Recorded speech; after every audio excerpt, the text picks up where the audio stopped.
พาเจ้ากินหมากเล็บแมวเขาพาน้องแก้วกินหมากเชอรี่ไอ้พากินหมากสมมออย่างดีแต่เขานั่นตีพากินแอปเปิ้ลอายจริงตกใจบ่เศร้าย้อนย่านผู้สาวมาคนมีเงินถึงอายเป็นคนทุกข์ยากขาดเคินแต่ยอมจ่ายแทนเพิ่นคิดให้ดีเด้อนา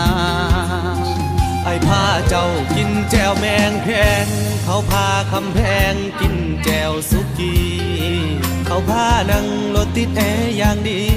แต่อายนั่นตีพานั่งสามล้อข้างหูอยู่เขากับอายต่างกันแต่เฮาสาบานกันแล้วเด้อนางหวังว่าเจ้าสิบ่หักหลังทิ่มอายกลางทางไปแต่งงานกับเขา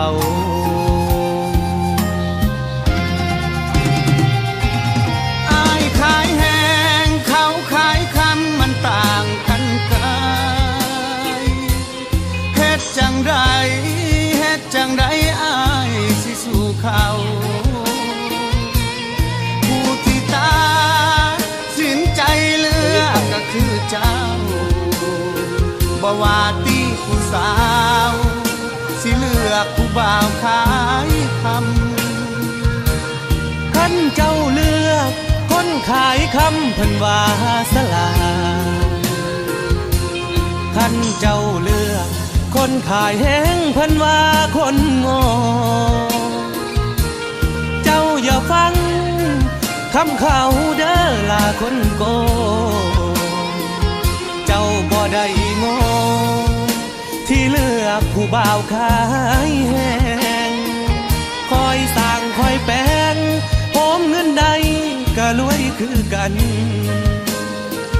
ขอวอนตาหวานอีต้นอายแน่คนงามถ้าเจ้าเลือกบ่าวขายคำขอยืมคู่แน่สิตรงน้ำตา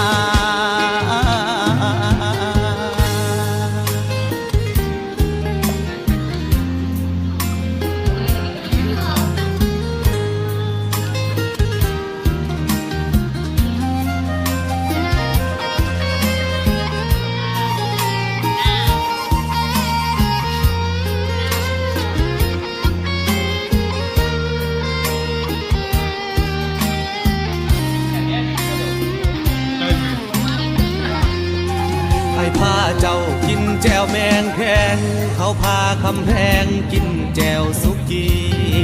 เขาพานั่งรถติดแอร์อย่างดีแต่อายนั่นตีพานั่งสามล้อข้างหูอยู่เขากับอายต่างกันแต่เฮาสาบานกันแล้วเด้อนางหวังว่าเจ้าสิบ่หักหลังทิ่มอายกลางทางไปแต่งงานกับเขา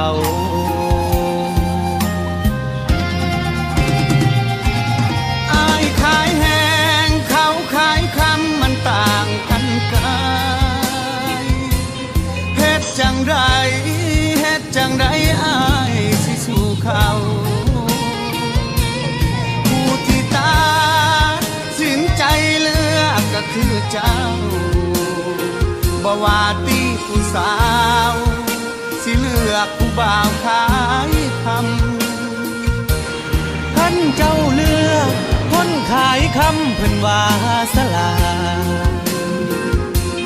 คันเจ้าเลือกคนขายแห้งเพิ่นว่าคนโง่เจ้าอย่าฟังคำเขาเด้อล่ะคนโกเจ้าบ่ได้โง่ที่เลือกผู้บ่าวขายแห้งคอยสร้างคอยแปลงโหมเงินใดก็รวยคือกันขอวอนตาหวานอีต้นอายแน่คนงามถ้าเจ้าเลือกบ่าวขายคำขอยืมคู่แน่สิตรงน้ำตา